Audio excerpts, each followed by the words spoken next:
It's time for the review. Review. It's time for the review. Half a time review. It is time for the review. Half a time. Bad dressing biffers at the review. Haggard heifers at the review. The review. Oh my God. I really am a nut, and I need to see someone. But I gave you a little review intro, so let's get to the shit. It already feels boring. Oh, thank God it's only 2 parts, because if you motherfuckers had milked it to 3, Karen, you right, Robin looked great in drag, much better than when she tries to give us femininity. Ha! Candace, ain't nobody recognize you anywhere, anytime before this show ever. Please, you probably won and they didn't know who you was. I told you we were gonna have Not for Lazy Moms. Andy done started it. Okay, so first are Monique's flashbacks.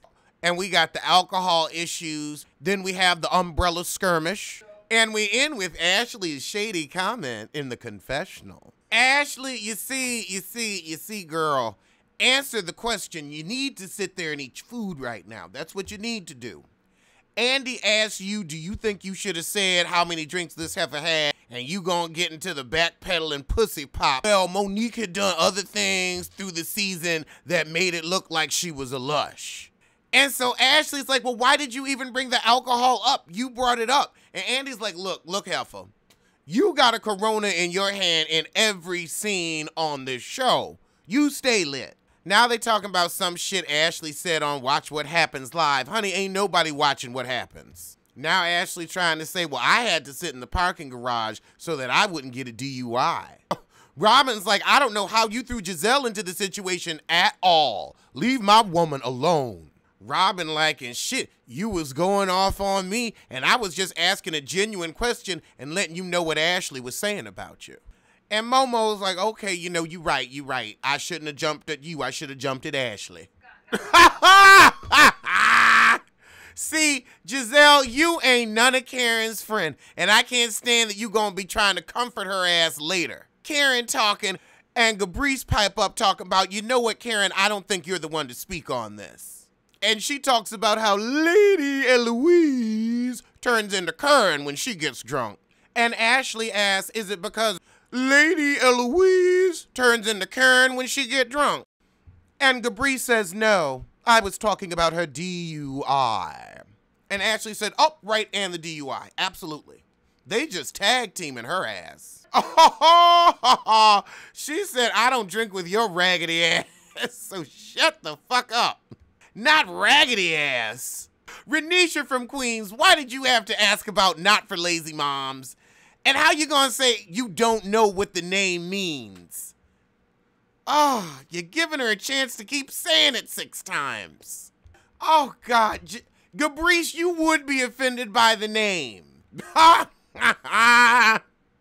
Monique said with all the money in her voice, if you're offended, then that's on you.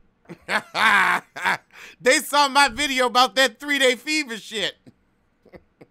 They asking her, honey, do you believe in the miracles of Western medicine?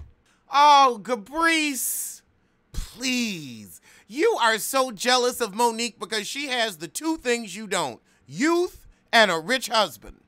See, you crapped out at fucking, whatever the cheating preacher's name is. You thought you was doing well, but that money, that was the real money, and you realized you threw your youth away. Your youth and your uterus. You look at Monique and realize you could have leveraged your beauty for something more.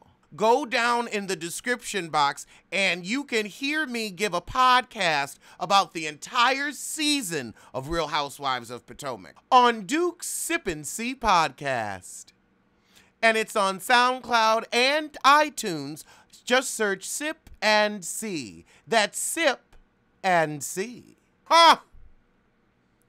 So now they talking about the first class issue, and Giselle's like, well, why didn't you just tell her you were going? And Karen says, Well, honey, why don't you just admit that everything Monique does will get on your nerves and you don't have the coin to upgrade to first class? Oh, Gabrice. So Andy asked Monique, you think you could be friends with Gabrice? And she said, you know, we got strong personalities. We've had some misunderstandings, so maybe. And then Gabrice gonna say, I could be friends with her if she owns what she does and starts apologizing. Don't nobody need your ass. You can't even get your hair together, so I'm not concerned about your friendship. And after Monique, it's Candace. And we revisited her and her husband, two-tone penis. Two-tone penis.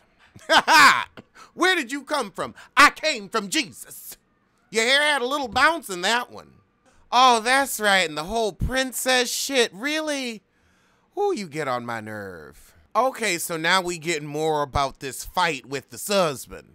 And apparently he told her, don't let this show go to your head because you ain't shit. I can't find any lie or untruth in any part of that statement.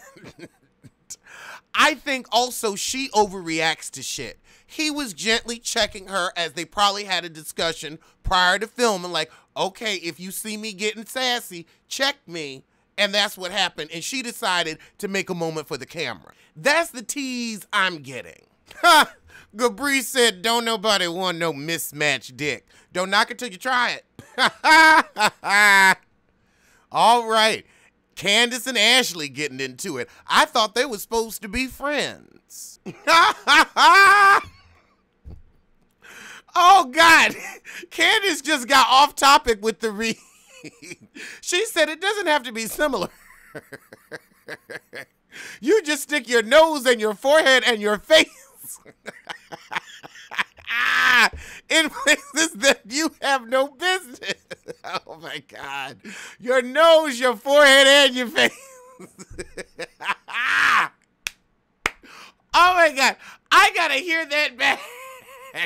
I love how she just turned it into a smooth transition into getting on her ass. Nose, face, forehead. Oh my God. And so after you've stuck your nose and your face in, then it get cracking. You want to say, oh, well, maybe I didn't mean that, or maybe this, maybe that. Just like with Monique and the drinks thing. Now, Ashley tries to use this as an opportunity to rehash while Candace stays on that ass. She said, you live and breathe to talk shit about people. And I have to agree. I have to agree. She said, I'm not here to go over your shit and rehearsed answers. And if you want to call me Pageant Patty, I have a national title. Where's yours? Where's yours? She said, Ashley, I'll tell you where you were. Hand clapping in the back. Good night, go to bed. Yeah, it's daytime, but she need to go to sleep with that shit she trying to sling. You must be weary. I like that. I like that. Because, yeah, your wig look a little weary. I can tell you that. Oh, Jesus Christ, Candace! My mother is not paying for her home. Well, okay, she's paying for her. Girl. Ah! And now Ashley hits us with the, oh, she's not a housewife. She's a house daughter. And you're a house trollop. Be quiet. Oh, trollop. Maybe she watches the show. Now they asking, what percentage of the restaurant does your husband own? And Ashley says, well, you know, I have a restaurant and our chef has a small percentage. It's a very small percentage when you look at it, but still, yes. What does he actually have? Candace said, just because you show your cervix for a quarter and are constantly tweeting out everything but your twat, doesn't mean I can't keep some of my business to myself. I said to myself, you got to keep your business to yourself. Gabrice, if you don't shut the fuck up, who are you? Oh my God, do you have a relationship with Chris's ex-wife? Girl, now you could already tell from the show, the ex-wife, there's some shit there. I think it's best he deal with them. I don't think she needs to deal with them. Candace is not worldly or experienced enough to be dealing with situations like that. She doing the right thing, keeping her mouth shut, minding her business. Those are his kids. Putting her face, nose, and forehead up in that business is just gonna make their relationship more stressful. I'm telling you, knowing when to shut up is a dying art. Don't nobody want your bitter ass at their wedding fucking up the energy. Please. They left Maleficent at home for a reason. They trying to call Andy messy, and he's like, that's my job. I am the ringleader of the mess. Welcome to the circus. You all are clearly the clowns. But yeah, Candace, don't you let them bait you into inviting Gabrice. I wouldn't invite Gabrice across the street. Oh, God. Guess who's next? Femininity. Robin and Juan, it's the same shit. And Andy said, you've been saying this for years. Every year she gives us the same shit. Maybe now you're picking up on it so we can get a new cast member, because Mr. Dixon doesn't bring anything to the show. Hell, she barely brings her husband. So now we talking about the Karen series shit with the invite. And Karen's making sense. She's like, look, I'm sorry. I didn't look at my calendar. And Robin says, well, there's only so much time in an evening. She could have gone to both. But y'all wanted to make her choose. So she's right. It did put everybody in an awkward situation. But Robin wants to feel lied to, so she'll have a plot line. And that's pretty sad.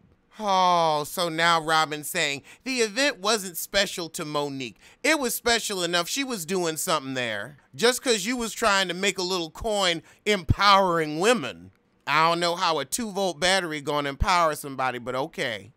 Oh, we gotta talk about the meme from the reunion last year. I like the hair from last year better. I like your reunion look last year better. That was giving me femininity, not femininity. Now, Robin, you just getting hurt that you're constantly accused of being Giselle's puppet, and Giselle got 4 cents more than you, and so you're insecure in your finances. You feel like you're beneath Giselle. Giselle feels like you're beneath her. That's your issue. You dealing with that. Monique just pointing it out. Monique, go on and own the fan page shade, please, so we can move the hell on, because now Andy trying to needle you. Okay, now we talking about broke Karen. I guess we went from the brokest to the next brokest. So Andy asked Ashley, do you think that your comment about Ray dropping the soap was too harsh? And she said no. She talking about the fake gay rumors about my husband, and I don't believe that was Michael either. I think if it was him, they would have had some real proof. I do believe that if that was her husband, she would have admitted it. Please. She would have been the star of the season. She would have got a good contract for that. Oh, yeah. And then she would have gotten out of the marriage with a payout. Oh, yeah, honey. She would have told. Oh, Gabrice, I can't tell what's worse, your lies or your fashion sense. You did not come to that press conference in a pre-printed t-shirt insulting Karen to be there for her. I'll be honest, I agree with Karen. Gabrice did take joy in Karen's downfall, and so did Robin. Robin's like, oh good, somebody broke like me. Karen's like, look here, Gabrice, if you hadn't been so busy up Robin's ass, you might have been able to be a friend to me, and I might have been more forthcoming. But you ain't nobody's friend, because you're a hateful heifer. You know, Karen is absolutely right. If you were such a good friend, Gabrice, you would have asked her what's going on, why am I not seeing you? You would have come by her house with a pizza to talk about issues and see what was going on, not to be messy and see where she lives. But you ain't got a plot line, you ain't got shit going on with your life. Don't nobody want to watch you playing in makeup. You're boring as a mom. So honestly, Karen's little lies and deceits is the biggest thing you've had this season. You've been picking at that heifer like your nose. Ha! Not dressing. Yeah, real friends don't come by and drag unannounced. Yup, she just cared about being messy. Okay, so Gabrice is like, well, hold on now. I tried to have a one-on-one with you and you wasn't having it. You know, Karen is right. Everybody knew that both of her parents were very ill and nobody gave a crap. She exposing them. Oh. And Karen's like, my parents are dead now. Like, y'all can't even ask me and share shit. Like, now I just have to grieve by myself. She really did think that Gabrice was a friend and Gabrice gonna try to go back there. Fuck Gabrice. fuck Gabrice. I actually feel bad for Karen, because she had just buried her father. And those are real tears, ain't nothing put on. Gabrice, keep your fake ass from backstage. All right, well, that's where the shit ends, so I'ma see you soon. For Insecure, tell a kin, tell a friend, tell that heifer you hate.